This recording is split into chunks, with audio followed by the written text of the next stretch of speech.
As the National Assembly, and following a request from the Minister of Foreign Affairs, we have a delegation of 4 members traveling to Addis Ababa in solidarity with the Kenya candidate.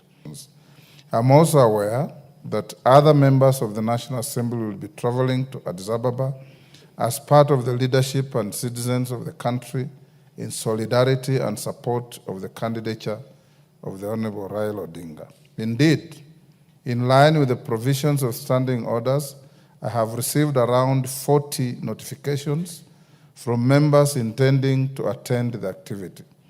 For clarity, these members will be traveling in their private capacities as citizens and leaders, and therefore will be self-sponsored. Honorable members, I say so because you have seen the usual barrage against Parliament, that Parliament has sent 100 members to Addis Ababa.